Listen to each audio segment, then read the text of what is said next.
అంటే మనిషికి సహజంగా ఎప్పుడూ కూడానండి సుఖపడాలన్న కోరిక ఉంటుంది. అది మీరు కాదు అని అనలేరు. ఎందుకనంటే మీరు చూడండి, ఓ పూజ ఎందుకు చేస్తారు? ఏ మనిషి అయినా, ఏ జీవి అయినా ఏం కోరుకుంటుంది? నేను సంతోషంగా ఉండాలని కోరుకుంటుంది. ఎవరు కూడా ఇవాళ నాకు కాలు విరిగిపోతే బాగుండు, నా చెయ్యి విరిగిపోతే బాగుండు, నాకేదో పెద్ద కష్టం వస్తే బాగుండని ఎవ్వరు అనుకోరు. అందరూ సుఖంగా ఉండాలని కోరుకుంటారు.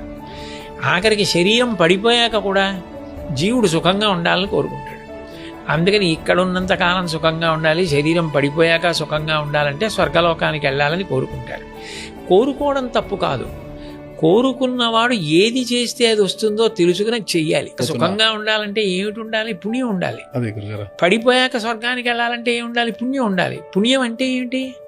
నీ గురించి కాకుండా 10 మంది గురించి ఆలోచించడం. నేను తినేశానా లేదా కాదు, కనీసం ఒక్కడికైనా పెట్టానా అంటే కేవలం తను సుఖపడడం కాదు, నా వలన ఇంకొక ప్రాణి కూడా సుఖపడిందా, 10 మంది సుఖపడుతున్నారా అని ఆలోచించగలగడం, అట్లా బ్రతకడం పుణ్యం.